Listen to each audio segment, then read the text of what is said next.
Hey guys, so we are back again for another thought for the day on prayer. Our focus today is where is the group chat?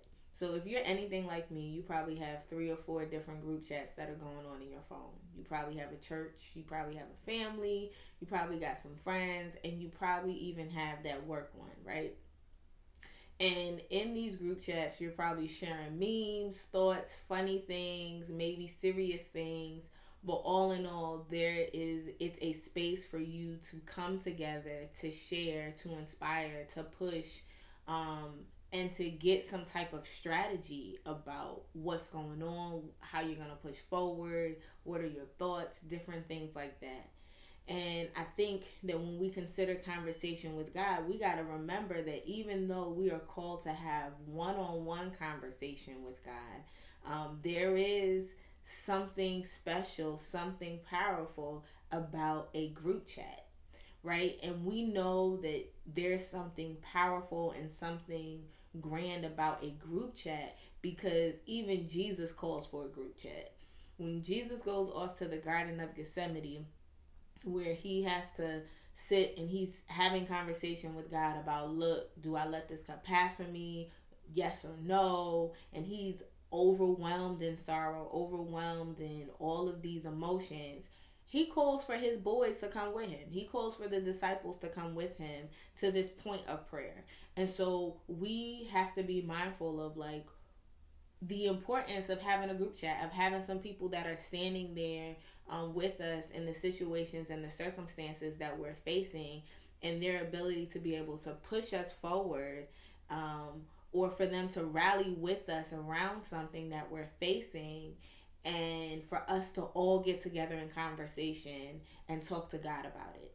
And I want to use for a personal example for me when I was facing having to look for another job, and I was thinking like, oh, where do I go? What do I do? And I had been praying and asking God for guidance about the jobs that I had been applying to. And I remember while praying, God said to me, I want you to talk to these three women at your church.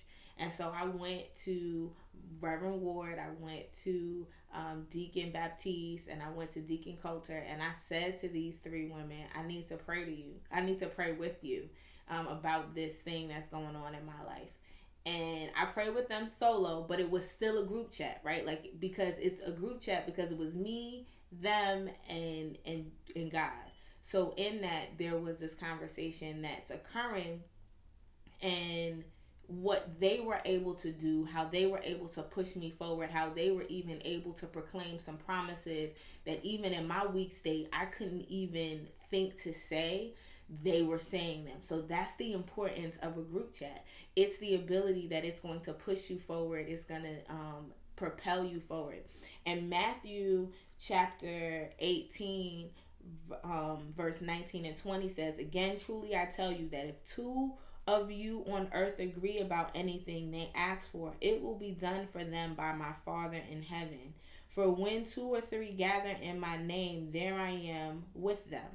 So it is important to remember that we want to gather together in prayer with people, because we know that, one, God is going to be in that space. That when we're having conversation and we include God in that conversation and we're asking for things from God, He gonna show up in the conversation.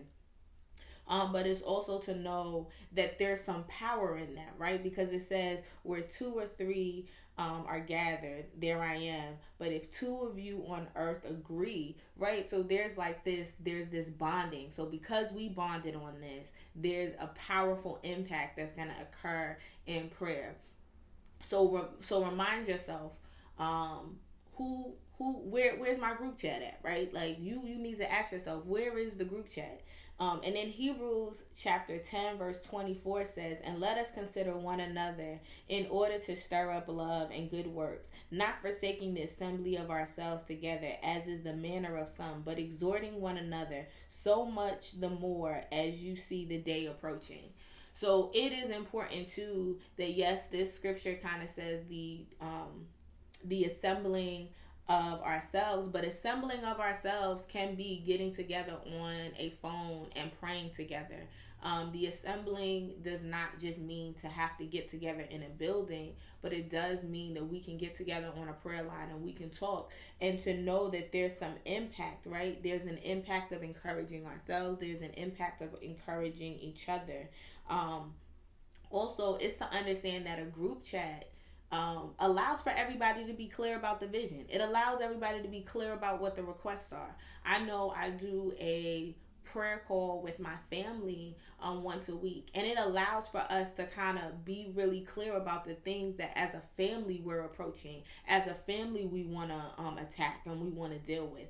And I know that in Amos 3:3 it says, can two walk together unless they agree? So if you are not even having prayer with your family, with your friends, even with some of your coworkers, y'all may not even be clear about the vision and where y'all want to go and where the approach and where you're going with things. So that's really important to understand, that having a group chat of prayer, of conversation with God, allows for that to even be clear. To even be clear, where is God trying to take this relationship? Where is God trying to take this friendship? Where is God trying to take this family? You've got to include God in that.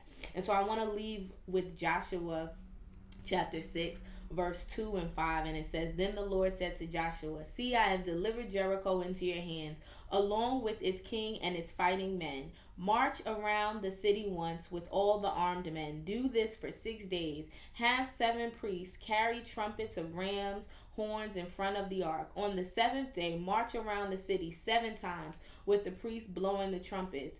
When you hear them sound the long blast on the trumpets, have the whole army give a loud shout. Then the wall of the city will collapse and the army will go up, everyone straight in.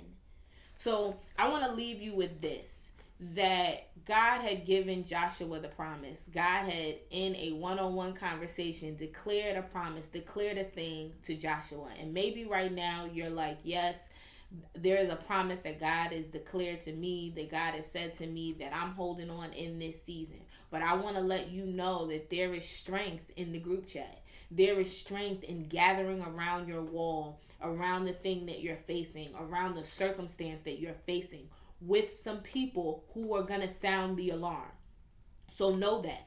Find your people who you can get into a group chat with God, and call and cry out and do all that is necessary so that the walls that you are facing right now can come down. Know that God has given us promises. Know that there are some things that he is saying and said to each one of us about where he wants to take us. But know that in this situation, a group chat just might be necessary when we're having conversation with God.